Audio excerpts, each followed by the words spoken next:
Vamos lá, Gui. Como estudar? Né? Eu chamei você aqui porque você é um dos caras que mais tem curso aí na Alura.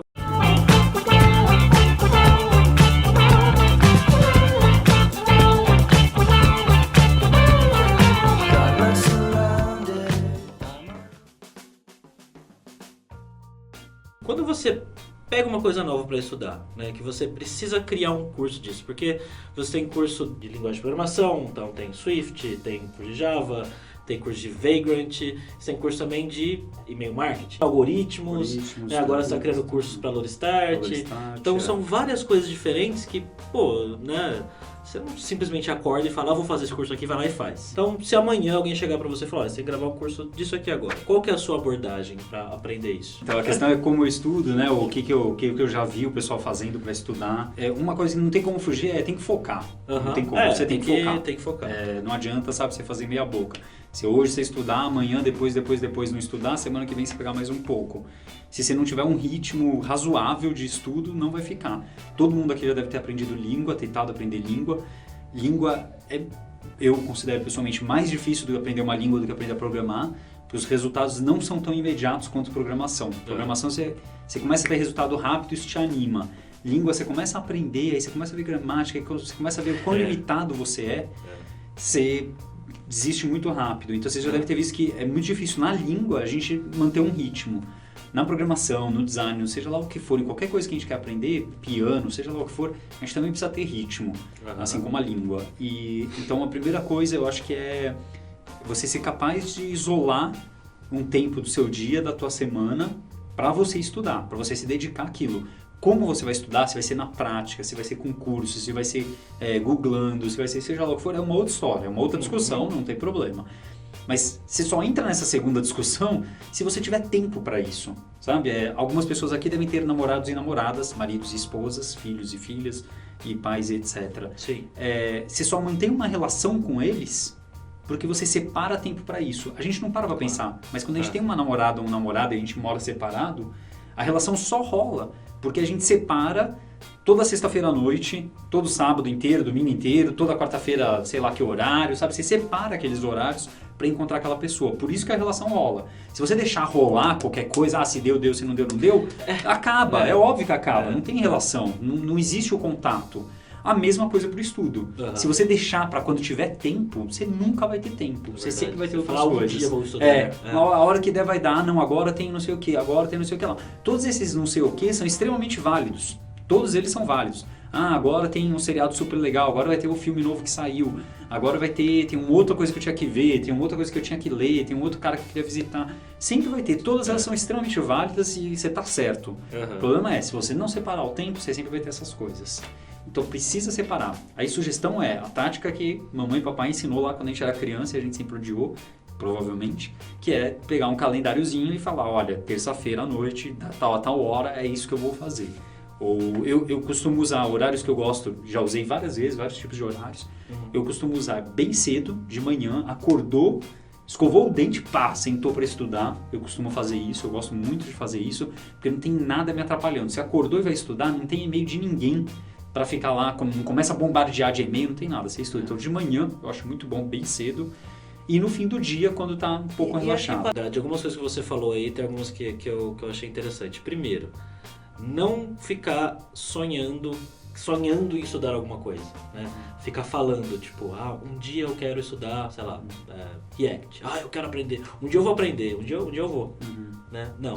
Certo? Aqui agora. Fazer alguma coisa agora, no momento.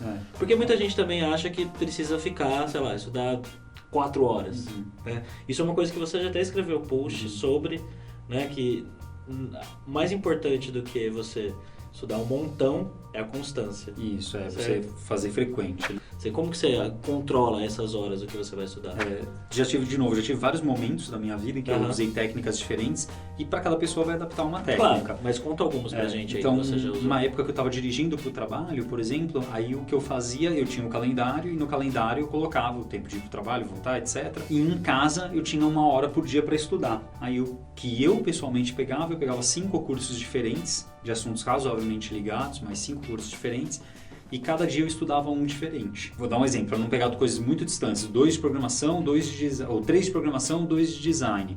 Então, segunda, quarta e sexta eu vi os de programação, terça e quinta eu vi os de design. E toda semana ia estudando esses 5 cursos. Então, eu ia andando em paralelo com esses 5 cursos. Ou, às vezes, 3 cursos, só que aí pica nos 5 dias de determinada maneira. Então, às vezes, eu fazia isso e separava o tempo em casa para fazer isso. Então, a casa é um dos possíveis ambientes para você estudar e praticar. Depois, eu parei de dirigir, comecei a vir ou de metrô ou de Uber. E aí, no Uber eu estudo, ou no metrô eu estudo. E aí, deixei de ter o tempo dentro de casa porque eu estou passando a estudar, né, locomovendo. A parte abstrata, né, não concreta de pôr a mão na massa, eu consigo fazer deslocando. A parte de pôr a mão na massa, aí eu preciso estar fixo em algum lugar, porque o celular não permite. Você já estudou técnicas de estudo? Então, existem várias... hoje a ciência já é mais desenvolvida, né, em várias áreas aí de como a gente aprende, e de como isso fixa na nossa cabeça. Por isso que eu citei, mais importante... todo mundo já fez prova e estudou na véspera da prova. E isso funciona para a prova, tá? Funciona, é verdade. Para a prova do dia seguinte, estudar feito um louco no dia anterior pode funcionar sim, tá? Sim. Por quê? Porque aquilo lá vai ficar na tua memória curto prazo, depois que passou a prova você vai esquecer tudo. Então pode funcionar para a prova, mas não deve funcionar a longo prazo.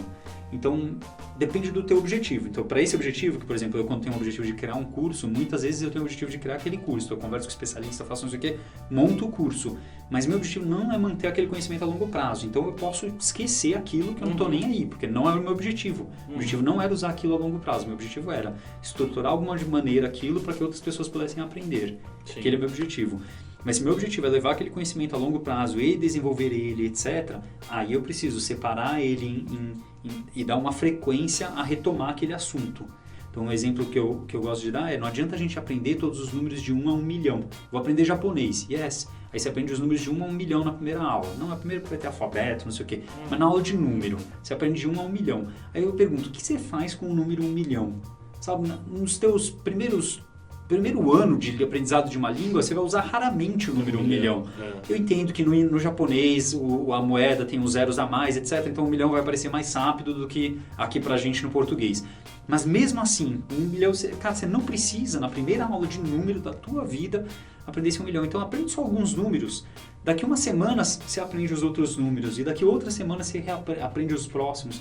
E você usa essas oportunidades para retomar o assunto. Então, tem cursos que são feitos dessa maneira, a gente usa várias dessas técnicas aqui nos nossos cursos de propósito para facilitar para o aluno isso, ele não tem que se preocupar com isso e a gente se preocupar com isso.